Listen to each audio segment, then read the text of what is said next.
Aim right, achieve big at KR Mangalam University.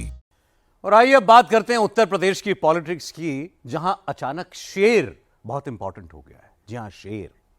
UP की सियासत में आज शेर पर जबरदस्त डिस्कशन हुआ। अखिलेश यादव शेर की तस्वीर लगा रहे हैं। समाजवादी पार्टी के नेता शेर का बहाना बनाकर योगी आदित्यनाथ पर हमला कर रहे हैं। शेर का मसला क्या है जो इटावा से शुरू हुआ और लखनऊ पहुंच गया? क्या यूपी में सच में शेर मर रहे हैं? तो कितने शेर मरे हैं, कितने जिंदा बचे हैं? हमारी लखनऊ ब्यूरो चीफ रुचि कुमार स्पॉट पर पहुंची। एक एक जानकारी उन्होंने इकट्ठा की। आपको उस खबर की पूरी डिटेल हम बताते हैं जिसकी चर्चा इस वक्त यूपी में सबसे ज्यादा हो रही है। इटावा लायन सफारी में कितने शेर हैं, गिन लीजिए।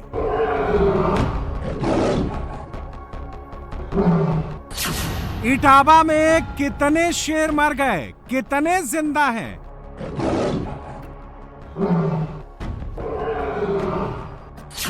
अखिलेश यादव के टाइमलाइन पर शेर क्यों चल रहा है?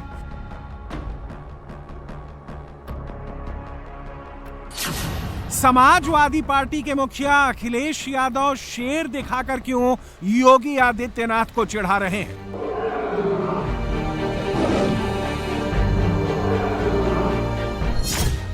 क्योंकि यूपी में शेर पर सियासी लड़ाई चल रही है और हेडलाइन ये चल रही है।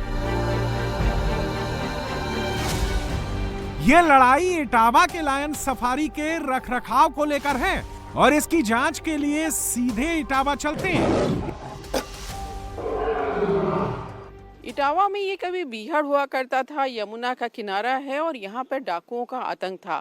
लेकिन अब यहाँ सफारी खुली है जिसमें शेर हैं, भालू हैं, हिरन हैं और लेपर्ड्स हैं। और इस समय हम शेर के बारे में हैं। ये सबसे पहले ये कान्हा है जो गुजरात से लाया गया है, क्योंकि ये जो लायन है, एशियाटिक लायन, ये यहाँ इंडिया में गुजरात में होते हैं, वहाँ से ही आया है। और ये सोना है और इसके आगे रूपा है। ये सोना और जो रूपा है वो यहीं पर इसी सफारी में इनका जन्म हुआ है। और इस सफारी में इस समय 19 ऐसे शेर हैं। लेकिन जब से ये सफारी शुरू हुई, मुलायम सिंह यादव क्योंकि इटावा के थे, सिर्फ ही उनका गांव, तो उनका ड्रीम प्रोजेक्ट था। मुलायम सिंह तो ये सफारी नहीं बना पाए, लेकिन अखिलेश यादव की जब सरकार आई 2012 में, तो उन्होंने ये सफारी बनाई। और ये सफारी में सबसे पहले शेर लाए गए गुजरात से, और 2 पेयर गुजरात से और 2 पेयर हैदराबाद से। जब से ये सफारी शुरू हुई है अब तक 34 शेरों की, जिनमें शावक भी शामिल हैं, उनकी मौत हो चुकी है।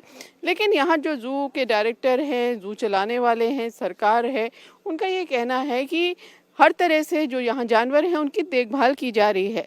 लेकिन इस पर सियासत भी हो रही है सफारी पर, क्योंकि अखिलेश यादव ने बनाई थी। अखिलेश यादव बार बार कहते हैं कि सफारी को ठीक से नहीं चलाया जा रहा, क्योंकि वो उनका प्रोजेक्ट था और ये सरकार उसको नेग्लेक्ट कर रही है। इस वक्त इटावा सफारी पार्क में 19 शेरों का कुनबा है, जिनमें 5 शेर, 6 शेरनी और 8 शावक हैं। 2003 में मुलायम सिंह यादव तीसरी बार यूपी के मुख्यमंत्री बने थे। तब उन्होंने इटावा के नजदीक बहने वाली यमुना और चंबल नदी से सटे जंगल में लायन सफारी बनाने का प्लान बनाया। मुलायम का सपना था कि जिन बीहड़ों में कभी डकैतों की बंदूकों का शोर सुनाई देता था, वहां से बब्बर शेरों की दहाड़ सुनाई दे।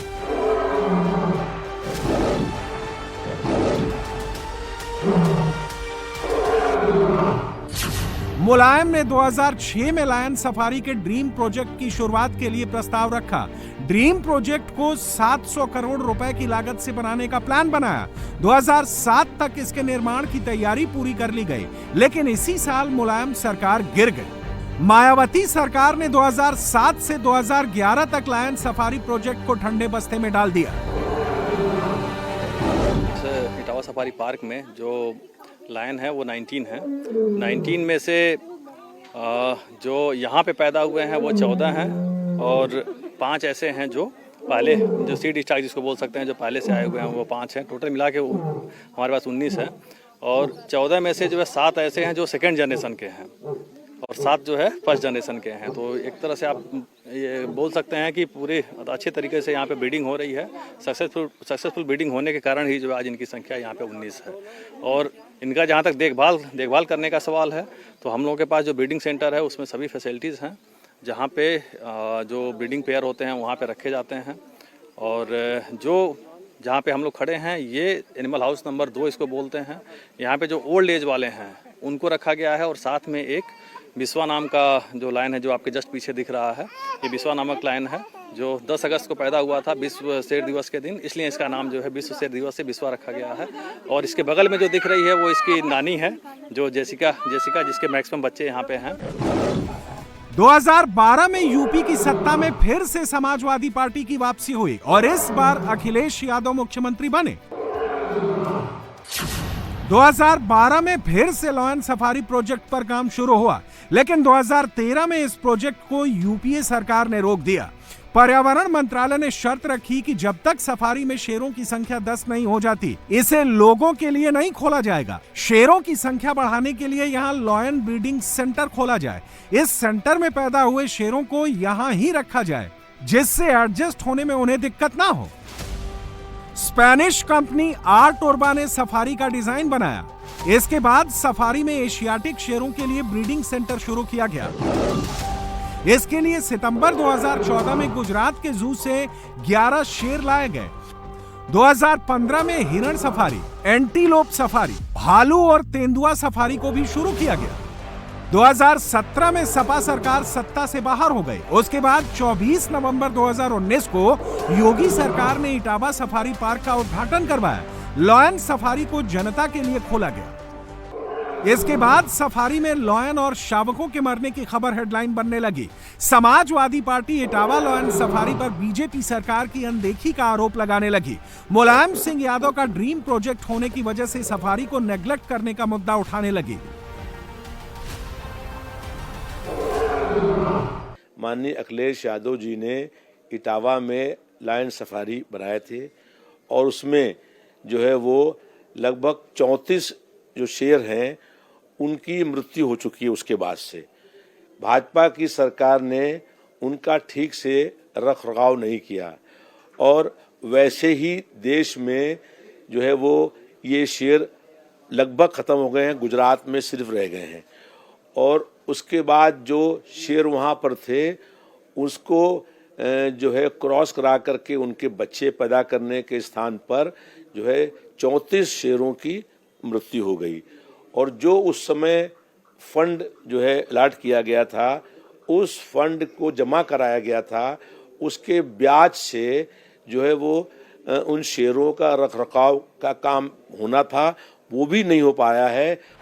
लेकिन जब हमने सफारी में 2014 से लेकर 2025 तक शेरों की मौत का डेटा खंगाला तो पता चला कि सफारी में लॉयन ब्रीडिंग सेंटर की शुरुआत के बाद 2014 से 2022 तक शेर, शेरनी और उनके शावकों को मिलाकर कुल 15 मौतें हुई।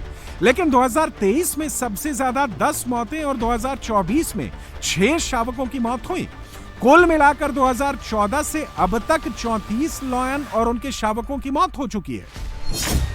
इसके बाद से ही समाजवादी पार्टी के टाइमलाइन पर इटावा सफारी घूमने लगा। खुद सपा मुखिया अखिलेश यादव शेरों की मौत को मुद्दा बनाने लगे। एक्स पर पोस्ट कर बद इंतजामी, एक्सपर्ट डॉक्टर और खाने पीने की कमी और बजट ना होने का आरोप लगाने लगे। सियासी विद्वेष को इसकी वजह बताने लगे। जबकि साइंटिफिक नजरिए से देखें तो लॉयन की ब्रीडिंग में शावकों का सर्वाइवल रेट सिर्फ 30% होता है। यानी अगर 10 शावकों ने जन्म लिया तो उनमें से बमुश्किल 3 के ही जिंदा रहने की संभावना होती है। शेरनी अगर पहली बार गर्भवती होती है तो संभावना और कम हो जाती है, क्योंकि वो बच्चों को दूध नहीं पिलाती, उन्हें छोड़ देती है। इसके बावजूद इटावा सफारी में सर्वाइवल रेट 30% से भी ऊपर है। जितने भी डेथ हैं वो डेथ मैक्सिमम जो है अगर संख्या देखेंगे तो मोर देन 60% वो स्टिल बर्थ है, मतलब मरे हुए बच्चे ही पैदा हुए, जिसको आप लोग जो है अपने आंकड़ों में ले लेते हैं। जबकि अगर बच्चे पैदा ही नहीं हुए, जिंदा पैदा ही नहीं, तो उनको आंकड़े में नहीं जाना चाहिए, लेकिन फिर भी लोग यही बोलते हैं कि इतने पैदा हो गए। 60%, मोर देन 60% जो है वो स्टिल बर्थ है। लायन के केस में ब्रीडिंग जो है इतना आसान नहीं होता है। सर्वाइवल रेट जो है केवल 30% है, मतलब अगर 100 पैदा होंगे तो केवल 30 ही बचेंगे। और आप लोग चैनल के माध्यम से बताना चाहेंगे कि हमारे इस लायन सफारी में प्रेजेंट टाइम में अराउंड 50% हम लोग जो है बच्चों को बचा पा रहे हैं, और उसी के कारण है कि आज के डेट में हमारे पास टोटल यहाँ पे 14 यहीं के पैदा हुए हैं। 2019 में सफारी शुरू होने से पहले 13 शेरों की मौत हुई। इनमें 6 शावक थे, जिनमें से 4 मरे हुए पैदा हुए थे, जबकि 7 सीडीवी संक्रमण से। 2019 के बाद 21 शेरों की मौत हुई। इनमें 16 शावक थे, जिनमें से 9 मरे हुए पैदा हुए थे, जबकि 7 वयस्क थे। इतना ही नहीं, इटावा सफारी में अब तक कुल 39 शावक पैदा हुए, और इनमें से 13 शावक मरे हुए ही पैदा हुए थे, यानी 26 शावकों ने ही जन्म लिया। इटावा में शावकों का सर्वाइवल रेट 50% है। इसके बावजूद अखिलेश यादव 3 साल से लगातार यूपी की योगी सरकार को घेर रहे हैं। मुलायम सिंह यादव के ड्रीम प्रोजेक्ट की अनदेखी का आरोप लगा रहे हैं, बजट नहीं जारी होने की बात कर रहे हैं, बब्बर शेर का खामियाजा भुगतने की बात कर रहे हैं, जबकि सफारी के डायरेक्टर इस दावे को नकार रहे हैं।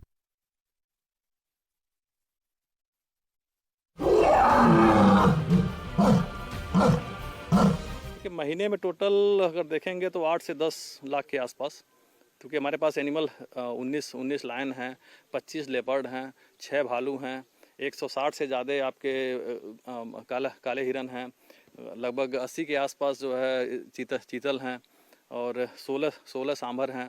तो अगर इनकी संख्या पूरी देखेंगे जो इनका फीड देते हैं, उसके हिसाब से करीब 8.5-9 लाख के आसपास हर महीने खर्च आता है। अच्छा, केवल फीड पे। खाना क्या? जो स्टाफ हमारा है, स्टाफ की सैलरी पे भी खर्च होता है। तो हम लोगों के वहाँ जो सफारी है, सफारी को आत्मनिर्भर बनाने के लिए जो गवर्नमेंट का जो प्रयास है, वो एक तरह से आत्मनिर्भर बनने की तरफ जो है ये पूरी तरह से मतलब अग्रसर है। और जो कार्पस फंड है, उस कार्पस फंड का जो इंटरेस्ट आता है, उस इंटरेस्ट से हम लोग जो है सफारी को अच्छे तरीके से चला सकते हैं। जबकि सफारी प्रशासन की ओर से 19 शेरों और दूसरे एनिमल के लिए खाने पीने का पूरा इंतजाम किया जाता है। इसके लिए हर महीने 8 से 10 लाख रुपए खर्च किए जाते हैं। हर दिन उन्नाव से 120 किलो मीट की डिलीवरी होती है। इसी से शेरों और दूसरे एनिमल की खुराक पूरी की जाती है। खाना देने से पहले उसका प्रॉपर क्वालिटी चेक और मेडिकल फूड एग्जामिनेशन होता है, ताकि उन्हें कोई समस्या नहीं हो। मौत की दूसरी वजह मौसम का चेंज होना भी होता है। सफारी के शुरुआती दौर में जो शेर गुजरात से लाए गए थे, उन्हें इटावा के मौसम में ढलने में थोड़ा वक्त लगा। इसी दौरान लक्ष्मी और विष्णु जैसे शेरों की मौत भी हुई। इनकी नई पीढ़ी जो यहीं पैदा हुई है, वो अब यहां के वातावरण में ढल चुकी है। अगर देश भर में शेरों की मौत की बात करें तो पिछले 5 साल में 669 शेरों की मौत हुई है। इनमें भी अकेले 165 मौतें 2024 में हुई, जबकि गुजरात के गिर नेशनल पार्क में पिछले 2 सालों में 143 शावकों समेत 286 एशियाई शेरों की मौत हुई है।